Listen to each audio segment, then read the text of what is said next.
สบายดีโควันนี้กับงูกับเพลินเนาะวันนี้เฮากับไปใส่แล้วค่ะกับสิบาเฮ็ดเมนูกินข้าวสวยเมนูของเพลินวันนี้ได้อันกินข้าวสวยก็คือแกงปลานิลใส่กับใบมะขามอ่อนเนาะเพลินเห็นใบมะขามอ่อนปงอยู่หน้าบ้านนะป้าปองหน้านี่เนาะพี่น้องเอากระเสียวมาแกงใส่กับปลาของเพลินก็คือปลานิลนั่นเองทุกคนวันนี้ทุกคนได้อย่างกิน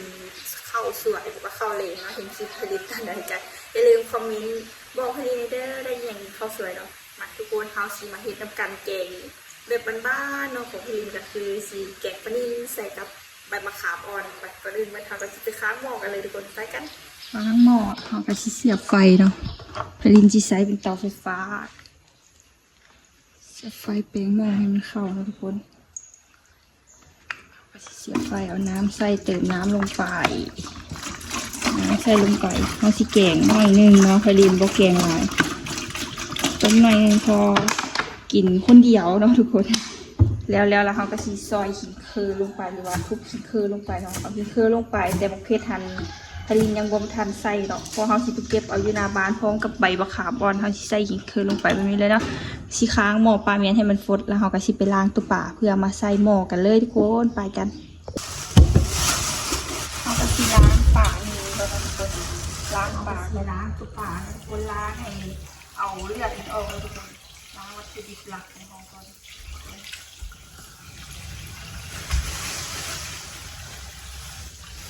วัตถุดิบหลักของเราก่อนแล้วเราจะแบ่งแกงแล้วก็แบ่งปลาเนี่ยนะเพราะว่ากินคนเดียวคิดจะได้กับโมเป็นทุกคนล้างวัตถุดิบของเราล้างให้แบบมันออกเพื่อว่าให้มันขาวหลายนะทุกคนเอาสีแกงใส่กับใบมะขามอ่อน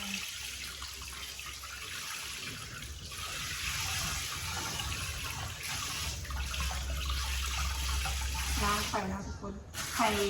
ข้อหลายกะต้องไปเฮ็ดกินเด้อทุกคนเสียบหรือว่าแกงเส้นใบมะขามอ่อนกระเสียบหรือใครเสียบไปต้มยำกระเสียบนะทุกคนแต่พอดีมักแกงเส้นใบมะขามอ่อนแบบแกงแบบบ้านๆแกงแบบธรรมชาติเขาเนาะแกงใส่ใบมะขามสิบอกเลยว่าสุดยอดเนาะพอดีเสียบพังผืดอันนี้ออกเนาะพังผืดตัวนี้พอดีที่ขออนุญาตเอาออกเพื่อบ่ให้มันขาวเนาะ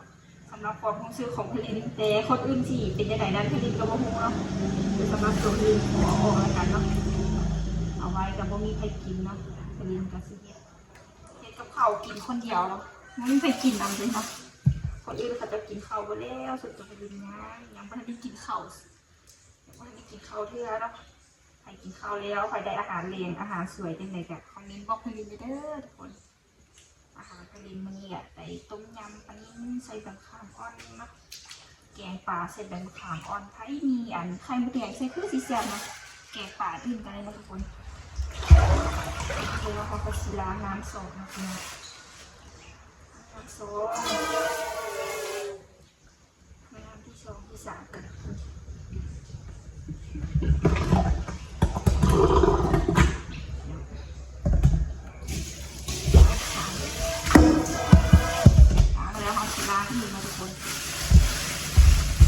ล้างอีกเพื่อก็ให้มันขาวล้างดีๆกันนะพี่น้อง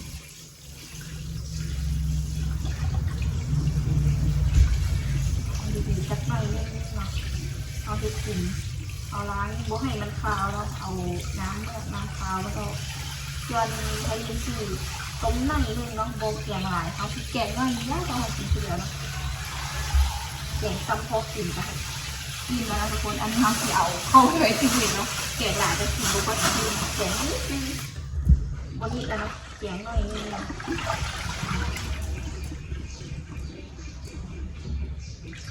แกงเฉพาะส่วนหัวแล้วก็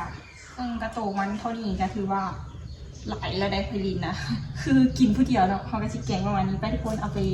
ซับเนาะเอาไปซับกันทุกคนไปมาที่เรามันจะเป็นอะไรแล้วเราพลินเสียวมาซับนะทุกคนเอามาซับหรือว่ามาหั่นเพื่อให้มันสุกไวเนาะหั่นเป็นตอนเป็นคำให้มันสุกไวเตะไผ่มักไว้ไปกระเฮ็ดเป็นพันเลยเนาะไอ้ช่างพลินเนี่ยอยากให้มันสุกไวแล้วเขาก็จะมาหั่นเป็นตอนเป็นตอนเนาะตอนพอดีคำเลยทุกคนตอนประมาณนี้เอาลงหม้อมันก็จะสุกไวต้มกับใบมะขามแกงปลาโคไปเลยทุกคนแกงบ้านพลินสีเอิญแกงแต่ฟังไทยเป็นสีเอิญต้มเนาะค่ะไทย ชนะไปกระเฮ็ดเดิมพันเด้อทุกคนเด้อมากินข้าวสวยกับอาหารสวยเพลินนี่หรืออาหารแรงกับบะจักเนาะโอ้ทุกคนระวังเลยเด้อปักมือเลยนี่ทุกคนหั่นไปเนาะหั่นก็จะกัดเขี้ยวใส่อยู่แล้วมีดนี้อาหารสวยเพลินวันนี้เนาะเอาไปชี้หั่นประมาณนี้หัวมันเพลินจะสีหั่นที่กันเนาะนี่นะทุกคนตรงนี้ประมาณนี้เลยตรงนี้ใส่มักแบบไหนเฮ็ดแบบนั้นเด้อพี่น้องเด้อเอาหั่นออกมาให้มันสุกไวเนาะเอาชีได้กินข้าวไวๆเห็นไหมพี่น้องถนัดแบบไหนเฮ็ดแบบนั้นเนาะใครอยากให้ผลิตเฮ็ดเมนูอย่างลองชิมเบิ่งกันอย่าลืมคอมเมนต์หาเลยเด้อคอมเมนต์ยังไม่ได้เพราะว่าผลิตหากันเราเฮ็ดคลิปใหม่เนี่ยเขาพันแล้วกระชิประมาณนี้เขากระชิเอาไปลงหม้อกันเลยทุกคนไปก่อนเฮาสิเอาปลาลงหม้อผลิตกระชิไปเก็บใบมะขามอ่อนสักก้อนนะทุกคนใบมะขามอ่อนอยู่ทางหน้าบ้านทางนี้นะทุกคนเดี๋ยวผลิตจีพาทุกคนเก็บแล้วก็มีนกเห็ดอยู่ทางหน้าบ้านที่ทางครัวของเฮากระชิอยู่หน้าบ้านก็มีเนาะทุกคนเฮากันใช้ชีวิตพอเพียงหากินตามธรรมชาตินะทุกคนไปเอาทุกคนตามกันทุกคนไปนี่ทุกคนวัตถุดิบหลักเขาคือใบมะขามอ่อนทุกคนกำลังอ่อนๆเลยไปเก็บกัน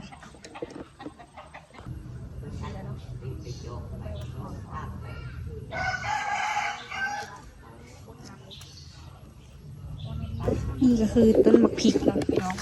เดี๋ยวเขาชีเก็บเอามะพริกไปใส่ต้มป่าเขาเก็บมะพริกนี่มะพริกจ้ะ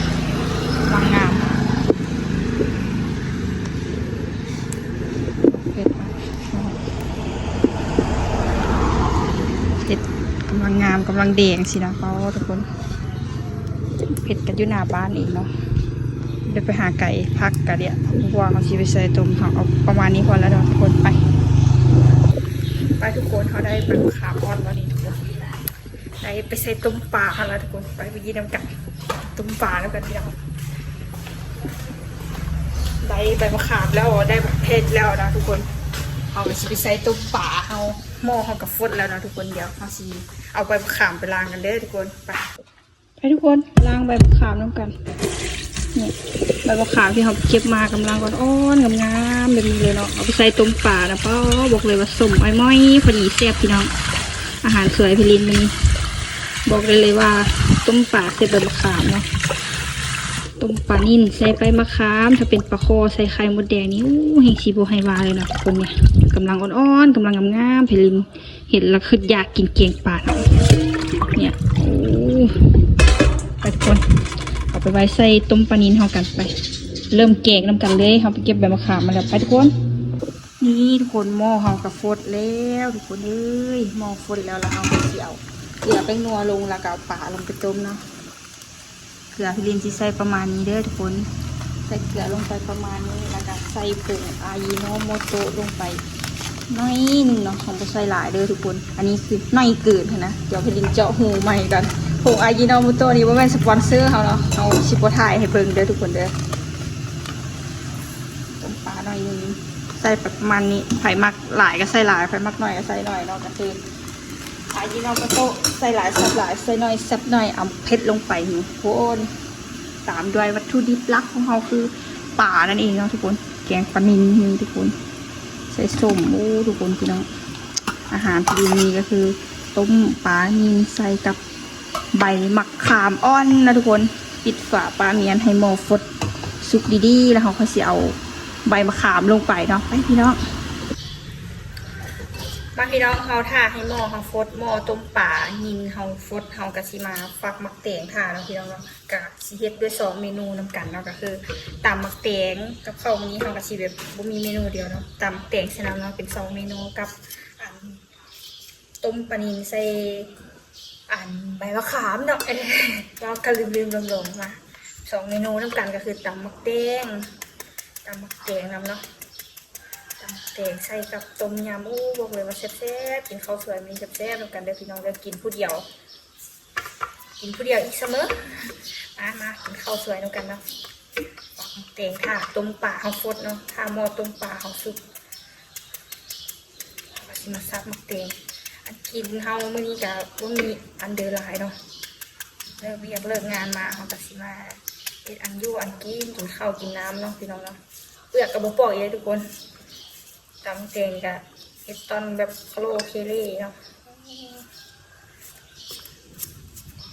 ตำแบบตามใจตัวเองเลยนะกินข้าวแซ่บเลยกินข้าวตัวเองเองสินะแซ่บแล้วกันพี่น้องข้าวเปลียงถ่าตันต้มปลาเขาฟดเนาะตาโมปลาซุปเขากาบที่เวลาให้เสียเนาะเขากระสีมาปลาหมักแตงไปตำนักกินกับข้าวมีโอ้แซ่บกับข้าวเขาก็จะมีตำมักแตงแล้วก็ต้มปลาเนาะมี2 เมนูนำกันเนาะถ้าใครอยากให้เฮ็ดอีหยังให้เบิ่งก็อย่าลืมคอมเมนต์มาหาเด้อคอมเมนต์ลินนำกันเด้อพี่น้องเด้อเลยอยากกินอีหยังให้เบิ่งเนาะอยากให้กินอีหยังให้เบิ่งไปลินกับบ่มีคลิปอีหยังลงเนาะช่วงนี้ก็บ่ค่อยอาหารปานนั้นเนาะทุกคนบ่ค่อยอันใดปานใดถ้าว่าผิดก็ต้องขอโทษพี่น้องทางบ้านหลายๆเด้อบอกไปลินก็ยังเว้าบ่เก่งปานใดเนาะเฮาหายก็กลับมาเฮ็ดคลิปคืนห่างหายคลิปจากการเวลาไปเฮ็ดคลิปนี้คือโอ้โดดเติบเลยพี่น้อง2 ปีแล้ว2 ปีกว่าคลิปที่รันก็คือคลิปเก่าเนาะทุกคนเอามารันใหม่เนาะเอามารันใหม่ก็อย่าลืมฝากติดตามให้กำลังใจเด้ออีกจังหน่อยก็สิฮอดยามให้ยามนาแล้วก็สิพาพ่อแม่พี่น้องไปดับหน้าซอยได้พี่น้องเลยบ่ได้อันอยู่ละล่าเนาะบ่ได้ให้อยู่ละล่าได้พี่น้องก็อย่าลืมกดติดตามกดอันใจกดคอมเมนต์เพื่อเป็นกำลังใจให้เด้อพี่น้องเด้อเฮ็ดอันกินข้าวอันมื้อก็สิได้เห็นแต่คลิปเฮ็ดกินแล้วเนาะพี่น้องเนาะใครอยากให้กินอีหยังให้เบิ่งก็คอมเมนต์มาหานี่คอมเมนต์มาลินนำเนี่ยพี่น้องคอมเมนต์มาหาเด้อเปลือกมาเตียงนี่พี่ลินบอกเลยนะคอมเมนต์ลินนำเลยเด้อเพื่อเป็นกำลังใจให้เนาะเดี๋ยวเอาซ้ำมาเตียงแล้วเขาก็ชิไปเบิ้งหม้อต้มปลาเขาพอดีมันกระชิฟดแล้วที่เนาะกระชิฟดพอดีแซ่บเนาะกินต้มปลาตำแตงเผ็ดๆฮ้อนๆกินน้ำกันเนาะโอ้เข้ากันปานยังเนาะพี่น้องเนาะวันนี้สวยนี้เช้านี้แรงนี้เนาะไผ่ได้อยากกินสวยกินแรงกินเช้ากับบอกพลินเด้อคอมเมนต์มาหาเด้อพี่น้องอันนี้ก็คือคลิปก็คือจะเป็นคลิปตัวสวยเนาะแต่ลงนี่ก็ซีเมนตะเลงว่าตอนใดพี่น้องเห็นยามใดก็ซีเมนยามนั้นเนาะนี่พลินกระซับมักแต่งแล้วเนาะเตรียมเอาไปตามน้ำกันเดี๋ยวพลินพาไปเบิ้งหม้อต้มปลาของพลินก่อนว่าสิเป็นจังใดแล้วเนาะทุกคนไปเบิ้งด้วยกันพี่น้องหม้อต้มปลาพลินกับฟดแล้วนี่สุกปดนี่เลยโอ้นี่ทุกคนต้มปลาเพลินก็สิเป็นน้ำใสเนาะเอากระชีเอาเนี่ยใบมะขามลงไปเลยพี่น้องต้มให้มันออกส้มๆเนี่ยหน่อยนึงเขาเสียใบมะขามเขาลงไปแล้วเขาก็สิต้มปลาเมียนเนาะเพลินก็สิยัดปลาแดกใส่น้อยนึงเพื่อดับขาวดับกลิ่นขาวเนาะเขาสิใส่เป็นหม้อไฟฟ้าเด้อขออนุญาตเนาะเขาบริดังไฟเขาสิยัดปลาแดกลงไปหน่อยนึงเพื่อดับกลิ่นขาวของปลาเนาะแต่ความเชื่อของพลินแบบนี้เนาะแต่ทุกคนเฮ็ดแบบพลินกับฮูเนาะแต่ของพลินพลินสิเฮ็ดแบบนี้เด้ออาหารสวยของเฮามากินข้าวร่วมกันพี่น้องถ้าต้มปลาเฮากะเอาใบมะขามลงไปแล้วเฮากะสิท่าให้มันฟดอีกจักหน่อยนึงเนาะทุกคนท่าให้ใบมะขามต้มออกส้มเนี่ยจักหน่อยอ้อยไม่หน่อยนึงเนาะปิดฝาปลาเมียนท่าฟดเนาะเฮาสิไปตำบักแตงท่าไปทุกคนตำบักแตงร่วมกันเนาะมาพี่น้องเขาก็สิมาเริ่มตำมักแตงท่าเนาะมักเผ็ดพลินก็สิใส่มักเผ็ดแห้งทุกคนแล้วก็มักเผ็ดดิบน้อยนึงเนาะโบน้อยละหน่วยเดียว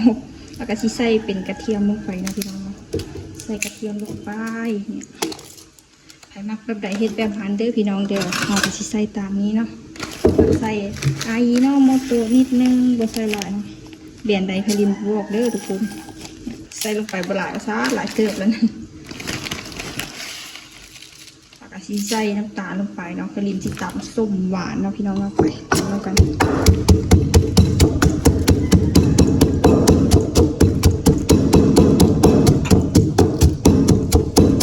ตำให้มันเละเนาะมันเข้ากันตำให้มันละเอียดเลยพี่น้อง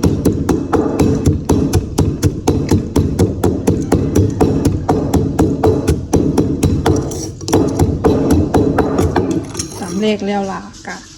สีเอาปักนาวบีบลงไปปาดมะนาวบีบใส่ลงไปเนาะปาดมะนาวบีบใส่ลงไป าบ่มีมะเล่นเนาะหรือว่ามะเขือส้มนั่นแหละพี่น้องบ่มีเนาะมะเขือขนก็บ่มีมันยังบ่สุกพลินก็เลยบ่เอามาใส่มะเขือขนนะที่จริงก็มีอยู่มะเขือขนอยู่หลังหานจนเต็มพลินสิเฮ็ดส้มหวานเนาะอูมามิเลยขี้มือล้วนๆแซ่บเนาะแซ่บเสยปานนั้นนะพี่น้องเอ้ยแล้วก็สิใส่เป็นปลาแดกลงไปเนาะปลาแดกก็ใส่ลงไปประมาณบวงโอ้ยพี่น้องจามใส่ประมาณนี้เนาะโอ้ทุกคนใส่ปลาแดกแล้วเราก็ยังลืมใส่กะปิเนาะพี่น้องใส่กะปิลงไปน้อยนึงเพื่อความกลมกล่อมเนาะพี่น้องมาโคเลแบบนี้ใส่ลงไปแล้วโคเลให้เข้ากันโคเลสีสันประมาณนี้แล้วเราก็สิโคกเขาน้อยเนาะลินเสียมะแตงใส่พี่น้องเลยใส่มะแตงลงไปกำลงไปเอาเฮ็ดเองกินเองนะพี่น้องบ่ดราม่าเด้อพี่น้องเด้อเพราะไพลินเฮ็ดเองกินเองนะโคกเขาก็อยากน้อยๆเนี่ยน้อยยังเนาะบ่น้อยแหละน้อยเลยเฮ็ดกินผู้เดียวเนาะไม่ได้กินน้ำไผ่หลายคนสินะเฮากาเลยใส่ตับน้อยๆสิพอดีกินพี่น้องพี่น้องเป็นวัดสกจักอากาศโคตรเป็นใจเลยวันนี้ฝนตกแดดออกแดดฝนตกแดดออกแดดในห้องไข่เนาะมักแดงแกงปลากินข้าวสวยมาพี่น้องกินข้าวสวยด้วยกันชีสานอาชีบอเป็นตะกินเนาะแต่กาบอกเลยว่ารสชาตินี่กันยังบ่ฮู้เนาะบริซีมาพี่น้องกินข้าวสวยด้วยกันเด้อหลังจากที่เราตำแล้วเราก็ชิมาคอดใส่จานพี่น้องเลยคอดใส่จานอยากไปปรุงเด้อก็ชิมาคอดใส่จานฝากมักแตงนะพี่น้องเลย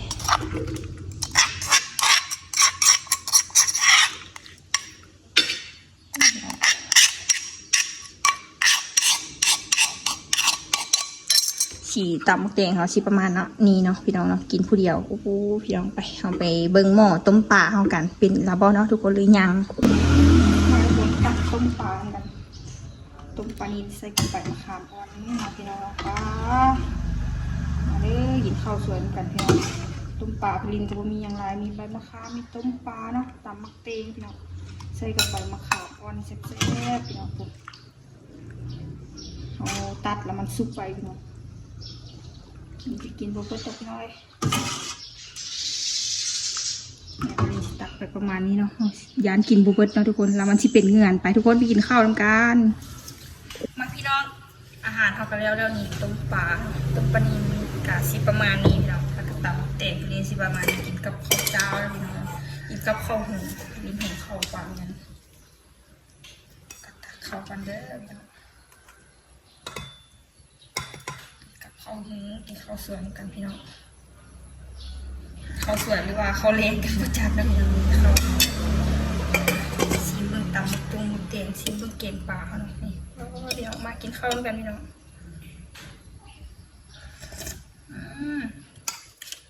ส้มพอดีเลยส้มไอ้ไม้เนาะพี่น้องมากินข้าวแล้วพี่ลินกินข้าวคนเดียวได้เนี่ยตำมันแกงพอดีเลยพอดีแซ่บเลยแต่แอบจากเผ็ดๆเลยต้มปลานิลใส่กับใบมะขามนะพี่น้องต้มปลานิลใส่ใบมะขามแล้วก็ตำมักแตงอาหารไทยมาเลยมากินข้าวกันเด้อพี่น้องเด้อกินข้าวสวยกันมา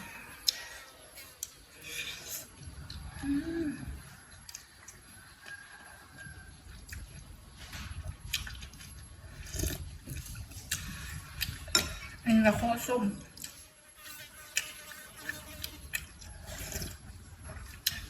มีความโคตรแซ่บเลยเฮ็ดเองแซ่บเองนะมีอยู่ให้ย่อแซ่บลิ้นย่อตัวเองก็แซ่บมานะป้าถูกลงตัวเองคักฮ่ามากินข้าวกันกินตำมักแตงแกงป่านะพี่น้อง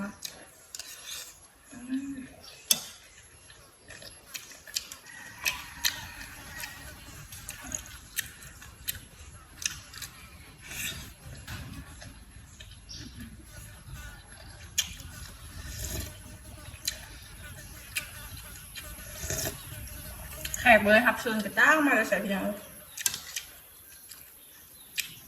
มากินข้าวสวยกันเด้อแล้วอีก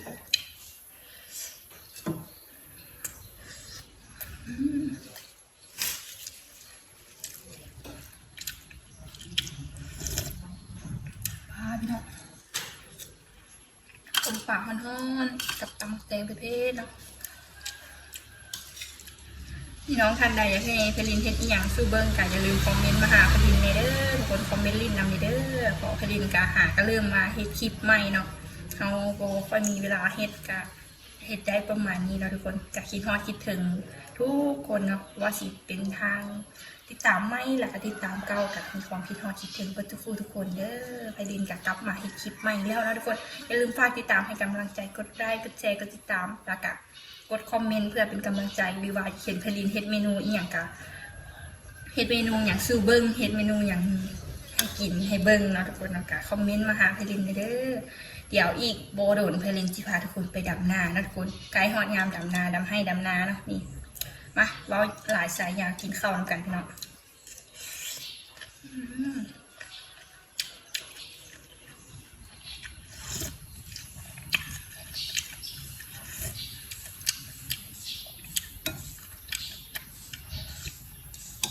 พี่น้องก็ที่บ้านนะให้เบิ้ง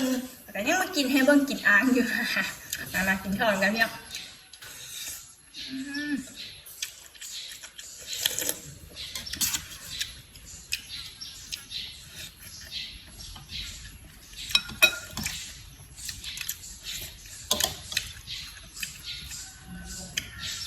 เดี๋ยวเพลินขอตัวไปกินข้าวกันเด้อพ่อแม่พี่น้องเด้อสำหรับคลิปนี้เพลินกับที่ได้ปิดไว้เพียงซ้ำนี้เอาไว้เจอกันใหม่คลิปหน้าใครอยากเห็นเพลินเฮ็ดอีหยังก็อย่าลืมคอมเมนต์มาบอกเพลินในเด้อเพลินสิได้ฮู้เอ็ดนะเพราะว่าเพลินหาก็เริ่มเอ็ดคอนเทนต์กันยังเริ่มบ่เล่นยังบ่ทันเล่นเพียเนาะก็อย่าลืมฝากติดตามให้กำลังใจเพลินนำเด้อสำหรับมื้อนี้เพลินกับสิขอตัวไปกินข้าวกันเด้อขอคำว่าสบายดี